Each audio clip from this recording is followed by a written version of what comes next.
Isang NBA player, bumili ng isang bahay para sa kanyang mga sapatos.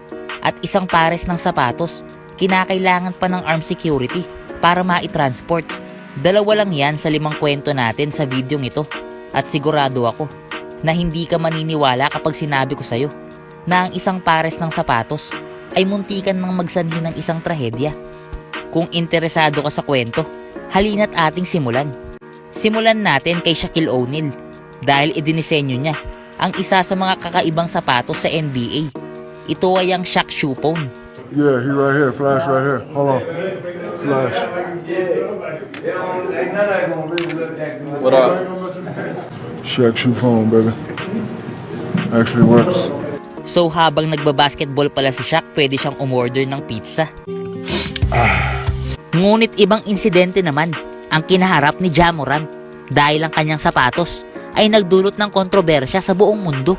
Noong 2022 playoffs, si Ja Morant ay naglaro gamit ang isa sa kanyang mga paboritong pares ng sapatos na Kobe 4 Preludes. Nang may mapansin ang mga fans na kakaiba, ang sapatos ni Ja ay hindi katulad ng ordinaryong Kobe.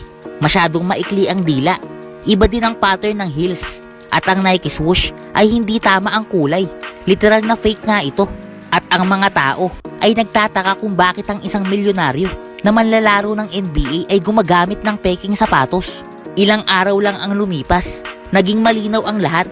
Inanunsyo ng Nike na idinemanda nila ang StockX, isa sa pinakamalaking online store ng sapatos, para sa pagbebenta ng peking Nikes. Nakabili si Ja Morant ng peking Kobe nang hindi niya alam. Bayad lang kasi ng bayad to. Marahil marami na sa inyo ang nakakakilala kay PJ Tucker. At alam mo ba na sa paglipas ng mga taon, si PJ ay nangongolekta ng higit sa 5,000 pares ng mga sapatos. Saan kaya pwedeng magkasya ang 5,000 na pares ng sapatos? Hindi lang napuno ni PJ ng sapatos ang isang buong kwarto sa kanyang mansyon, kundi bumili din siya ng bahay para dito. Hey, what's up? It's PJ Tucker, and welcome to my sneaker loft. The loft is primarily for storage. There wasn't enough space in my house to be able to put all my shoes, so I thought, I gotta get a house. At ang lugar na ito ay pangarap ng isang sneakerhead.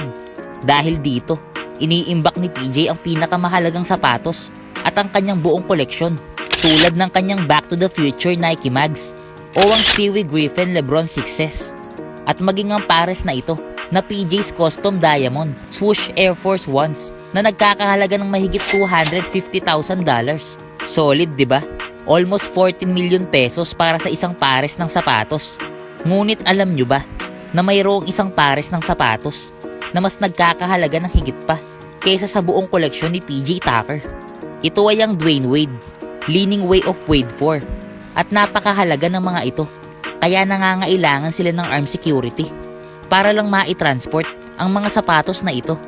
Ang sapatos na ito ay may mga diamante at sapphires at set ng 18 karat na puting ginto na may isang solidong tag na gold.